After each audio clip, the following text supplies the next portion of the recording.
WearTesters. Yo, what's good guys? This is Nightwing2303 from WearTesters.com. Today we have another performance review and it's on the Adidas CrazyLight Boost 2016. So with that being said, let's go ahead, get right into it. Right off the bat, these guys right here, they have the best traction that I've had since the Nike Kobe 9. Yeah.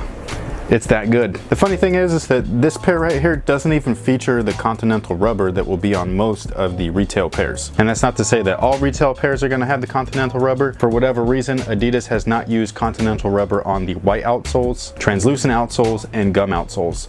Every other color that they've used on the rubber has featured Continental, but like I said, for whatever reason, those three colors of rubber, they just don't feature Continental for some strange reason. However, these do feature a dual density rubber, and so what you see here on the black section is a much firmer or harder rubber, and then the white sections are all very pliable and real soft. Now what that does is when dust is present, the firmer rubber still has enough bite and grip to it to where it's still gonna adhere to the floor. Meanwhile, if you're on a clean court, all the rubber is gonna work well, especially that white section with all the pliable stuff. And on top of that, they're actually gonna be able to hold up a little bit better than last year's model outdoors as well. Now Continental rubber, for those colorways that do feature that type of rubber setup, not only are they gonna have a slightly more durable rubber, but Continental rubber is just a lot more tacky than traditional rubber. So when you hear us talking about rubber compounds and things like that, that's one of those compounds that just has a really nice grip on everything, which is why they use it on car tires in case you gotta, like, you know, really hit on the brakes and you don't want to skid right into whatever's going on in front of you. But overall, this is a huge shift from last year's CrazyLight. Those guys, for whatever reason, I blew out within a week just playing indoors. These guys have been playing for almost a whole month and they are just the same as when I got them, other than them being a little bit dirty. Now the cushion is Boost, and not only is it Boost, but it's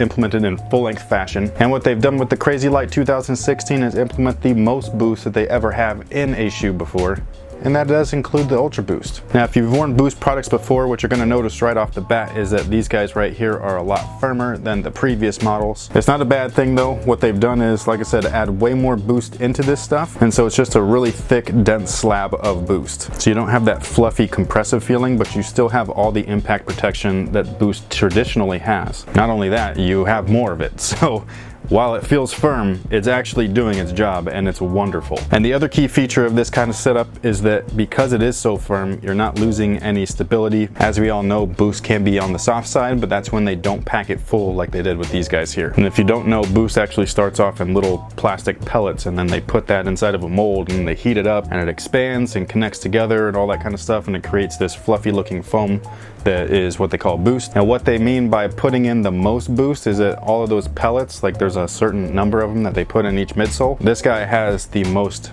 quantity of those before they heat it all up and expand it. Something that you're gonna all love about these guys is their transition. It is super smooth from heel to toe, from toe to heel, regardless of where your foot strikes or lands. The transition from one point of the shoe to the other is as smooth as it gets, and this stuff just feels amazing. So wherever your foot happens to strike the floor, Boost is there, it's there to protect it, and it's awesome. Now as far as materials, this particular pair is made out of prime knit, whereas most of the first edition retail versions are gonna be featuring jacquard. Not a big difference between the two, mainly because this stuff right here actually has stuff backing it. It's like a nylon, and so it doesn't have the stretchy properties that you had in last year's prime knit version of the CrazyLight. So basically the performance properties of this setup here and the jacquard are nearly identical because of the way that they actually implemented this with whatever it is that is backing this material here. Now the main difference between the two versions, between this guy, the prime knit, and the jacquard, is that these guys do not have a traditional tongue. Instead it features a neoprene one-piece booty construction,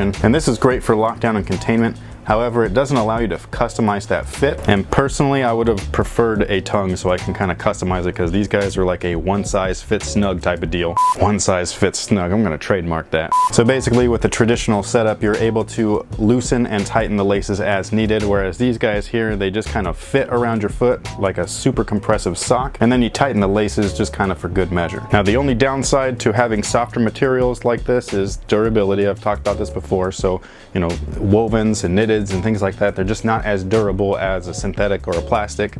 and even a leather. However, in my opinion, as long as it's done right, like they contain your foot just as good as those other things that I just talked about, then the benefits outweigh the cons, meaning that these guys are ready to go straight out the box. There is no pinching, no binding, no hot spots, no rubbing, no chafing, none of that stuff. You just get a really nicely fitting shoe, and they flex and move well with your foot, and that's something that I enjoy because who likes breaking in kicks? I know I don't. The Adidas CrazyLight Boost 2016 fits true to size. However, they are fairly narrow right here at the base of the laces, and this is going to be the same on this pair and the jacquard versions because this section right here is built almost the same. So wide footers, you might want to consider going up half a size. Even though that section does break in a little bit during play, every time you put them back on, it basically feels the same. It feels super tight right at first, and then once you start moving around and playing in them, then they stretch out a little bit and form to your foot a little bit better. Now the lockdown in these guys is incredible, especially in the heel. The forefoot, as I mentioned before, it is pretty snug, so lockdown there is great. However, this heel section just really cups and secures your heel like nobody's business. There's so much padding and sculpting within the heel here that it just really cups and envelopes your heel. And then you have this weird neoprene piece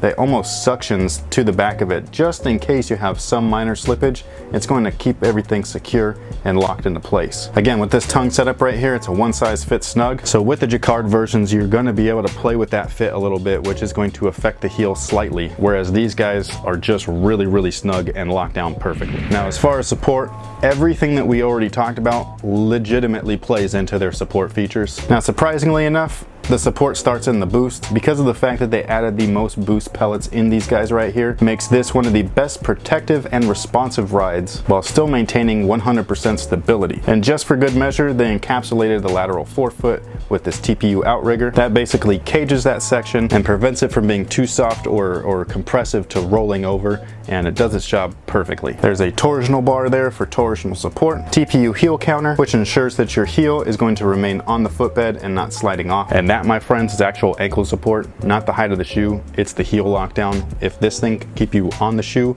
giving you a good one-to-one fit, that's what ankle support is. Otherwise, the height of the shoe legitimately doesn't matter. All that stuff about a high sneaker being better for your ankles, it's just a marketing gimmick. And last but not least, you have the nylon lacing system, which ensures that the midfoot remains on the footbed, much like the TPU heel counter, and it works pretty well. I will say that the one negative thing, like the one little nitpick, is that these guys are kind of exposed in the shoe. But these bottom two lace loops, they actually rub against your pinky toe a little bit. It does go away, but it was a little bit annoying at first, and I was kind of worried that I was going to be missing a toe after my first run, but clearly that didn't happen. So if I was going to nitpick about anything, it would be that. Next time, put some material in between those and your foot, you should be good. So overall, Adidas is claiming that this is the ultimate low top, and so far, I have to agree with them. They're pretty much right on the money. Wearing these guys right here was like wearing the Kobe 4 and 5, but on steroids. It was amazing. Ultimate lockdown, ultimate cushion, and ultimate traction. I mean, what's to go wrong, man? Like, seriously.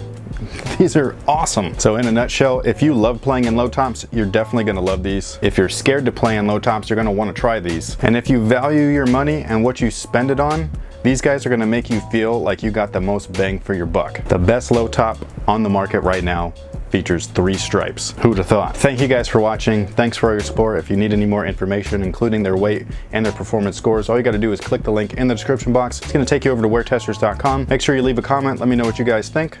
You grabbing a pair? If you've hooped in them, leave a comment below. Let me know how you feel about them. And until next time, guys, have a good one. Today we have a detailed look at these guys right here. This is the upcoming Nike Hyperdunk 2016 Flyknit.